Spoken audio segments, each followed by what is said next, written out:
शरद पवार को राजनीति का महाचाणक्य ऐसे ही नहीं कहा जाता है, इसलिए कहा जाता है क्योंकि वो एंड मौके पर कोई ना कोई फेरबदल करते हुए नजर आते हैं। और चुनाव से ठीक पहले 2024 के लोकसभा चुनाव जब नजदीक है, उससे ठीक पहले शरद पवार एक तरीके से यहाँ पर बड़ा उलटफेर करते हुए नजर आते हैं, जब उन्होंने एनसीपी के अध्यक्ष पद से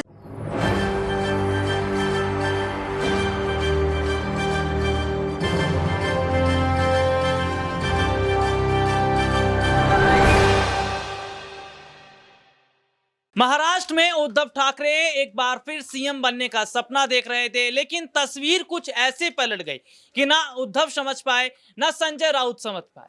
और सीधे तौर पर देखने को मिला कि अजीत पवार ने ऐलान कर दिया कि मेरे 7 विधायकों का संख्या बल है।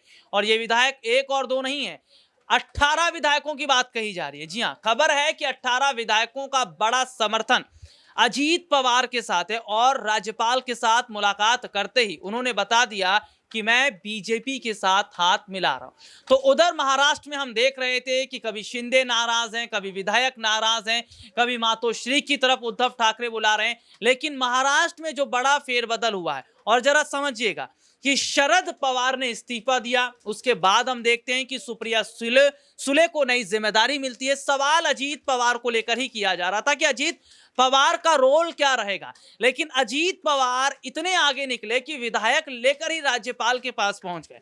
तो क्या ये सब शरद पवार का ही खेल है? और क्या वाकई शरद पवार अब क्या बीजेपी के साथ हाथ मिलाने वाले हैं? महाराष्ट्र में आज की शाम अगर मैं कहूं तो बहुत बड़ी शाम है, क्योंकि लगातार हम ये देख रहे हैं कि चुनाव जीतने के लिए तमाम राजनीतिक पार्टी के नेता, देखिए देश में बहुत सारे मुद्दे चल रहे हैं, इस पर भी चर्चा करना जरूरी है। और जो महाराष्ट्र की खबर है, जो महाराष्ट्र का मुद्दा, इस पर मेरे साथ मेरे सहयोगी भी जुड़ेंगे।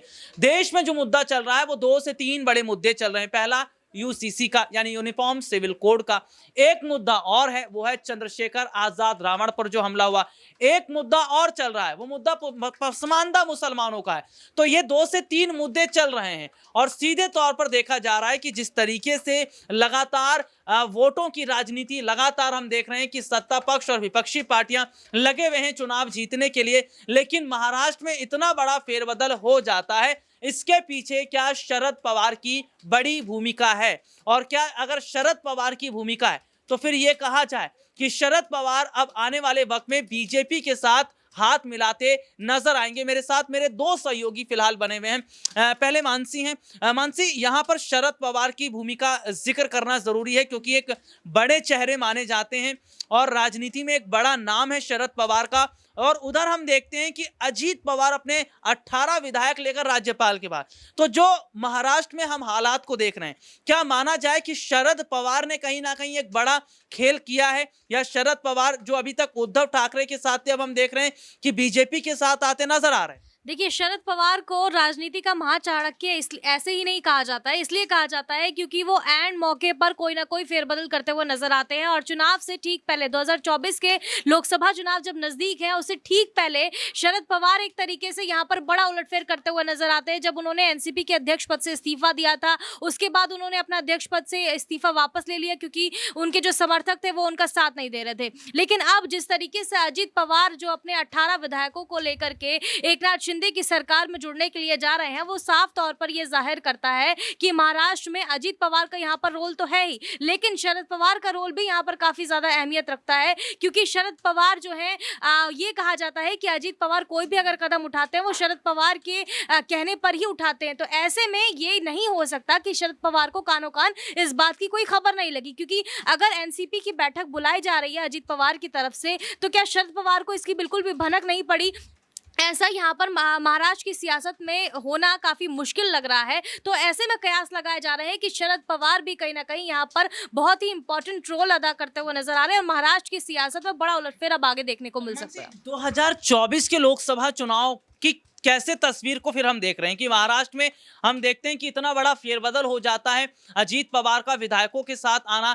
और महाराष्ट्र में लोकसभा की भी सीटों का अगर हम जिक्र करें तो वो भी कहीं ना कहीं जीतना बीजेपी के लिए सबसे ज्यादा जरूरी है। तो जिस तरीके से हम देख रहे हैं कि विधानसभा में इन्होंने जैसे तैसे करके अपना बहुमत पेश किया, मिला जुलाकर सरकार बनाई, तो लोकसभा की सीटों पर भी बीजेपी का असर पड़ता नजर आएगा। बिल्कुल, लोकसभा की सीटों पर यहाँ पर जो है असर देखने को जरूर मिलेगा, क्योंकि महाराष्ट्र की सियासत में लगातार हम काफ़ी समय से उलटफेर देख रहे थे और एकनाथ शिंदे की सरकार जब से बनी थी भारतीय जनता पार्टी के साथ, वो जब से शामिल हुए थे, तब से कहीं न कहीं भारतीय जनता पार्टी का महाराष्ट्र में जो एक रोल है वो काफ़ी अहम साबित होता है और कहीं न कहीं ये भी कहा जाता रहा है कि शरद पवार अगर जिस तरीके से मोदी सरकार के फेवर में बोलते हुए नज़र आते हैं, टिप्पणी करते हुए नज़र आते हैं, तो ऐसे में ये भी कहा जा रहा है कि अगर शरद पवार भी अजीत पवार की तरह जो है वो शामिल हो जाते हैं, बीजेपी का साथ अगर आ जाते हैं, तो यहाँ पर बड़ा उलटफेर देखने को मिलेगा और महाराष्ट्र में भारतीय जनता पार्टी की सरकार कायम रहने वाली है आने वाले समय में भी। जी बहुत बहुत शुक्रिया आपका। और देखिए मैं एक वीडियो अपने दर्शकों को दिखाऊंगा। जी हमारे पास बहुत सारे तस्वीरें आई हैं, वीडियोस हमारे पास सामने आए। अजीत पवार शपथ ले रहे हैं, तो देखिए रविवार की शाम अगर हम कहें तो महाराष्ट्र के लिए एक बहुत बड़ी अजीत पवार के लिए खुशखबरी लेकर आई। लेकिन महाराष्ट्र में जो शाम होते होते जो तस्वीर बदलती नजर आई, वो ना उद्धव ठाकरे समझ पाए ना संजय राउत समझ पाए। चलिए सबसे पहले दिखाते हैं अजीत पवार शपथ। कोणाच्याही विषयी ममत्भाव किंवा आकस न बाळगता न्याय वागणूक मी अजित अनंतराव पवार गांभीर्यपूर्वक दृढकथन करतो की महाराष्ट्र राज्याचा उपमुख्यमंत्री म्हणून माझ्या विचारार्थ आणले जाईल किंवा ज्ञात होईल अशी कोणतीही बाब असा उपमुख्यमंत्री म्हणून माझी कामे यथायोग्य पार पाडण्यासाठी आवश्यक असेल ते खेरीज करून एरवी मी कोणत्याही व्यक्तीला किंवा व्यक्तींना प्रत्यक्षपणे व अप्रत्यक्षपणे कळवणार नाही किंवा त्यांच्याकडे उघड कर। ये रिपोर्ट आपने देखी। अब आगे और खबरों पर विस्तार से बात कर लेते हैं कि अजीत पवार का विधायकों के साथ राज्यपाल से मुलाकात करना और उसके बाद हम देखते हैं कि महाराष्ट्र में एक बड़ा जो है कदम उठा लिया जाता है। महाराष्ट्र में दो सीएम, माफ कीजिएगा, दो डिप्टी सीएम। देवेंद्र फडणवीस पहले से डिप्टी सीएम है, अब अजीत पवार भी, और शिंदे फिलहाल सीएम पद पर बने हुए हैं। दौलत मेरे साथ मेरे सहयोगी बने हुए हैं। दौलत ने लगातार महाराष्ट्र से जुड़ी जो भी खबरें हैं उस पर लगातार नजर बनाई हुई है, अपडेट ये लगातार देते चले जा रहे हैं। दौलत, महाराष्ट्र में क्या चल रहा है इस वक्त? किस तरीके से उद्धव ठाकरे का जो खेमा है वहां पर हालात क्या है? बीजेपी में स्थिति क्या है? क्या मैं अगर कहूं तो एक बड़ी बैठक और शाम में हो सकती है अजीत पवार की, देवेंद्र फडणवीस की, एकनाथ शिंदे और बीजेपी के तमाम बड़े नेताओं की?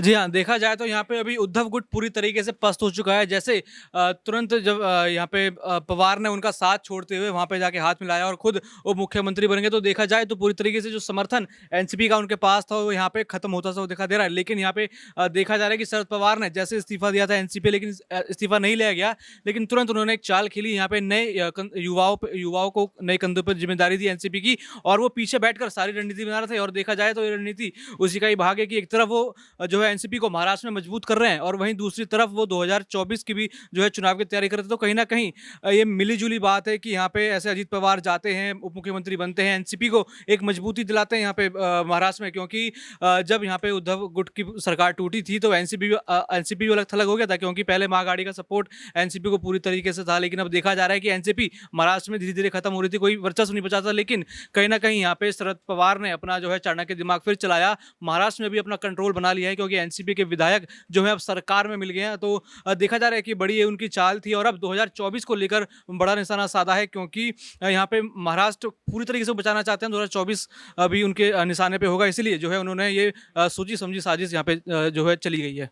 बहुत बहुत शुक्रिया आपका। देखिए महाराष्ट्र का अगर मैं जिक्र करूं तो जो सरकार पिछली बनी हुई थी ना, शिवसेना, एनसीपी, वो कांग्रेस वाली, उस सरकार को बनाने में शरद पवार की बड़ी भूमिका थी।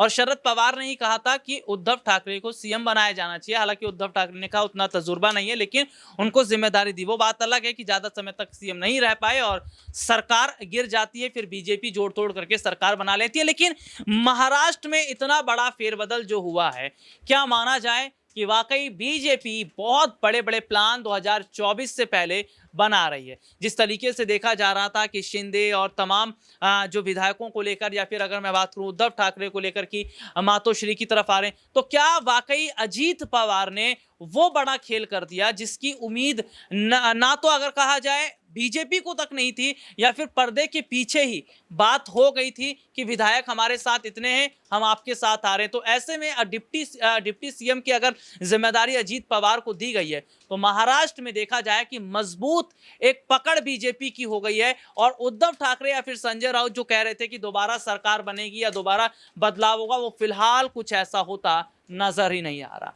चलिए आज के लिए इतना ही, आपसे फिर दोबारा मुलाकात होगी, तब तक के लिए इजाजत दीजिए, नमस्कार।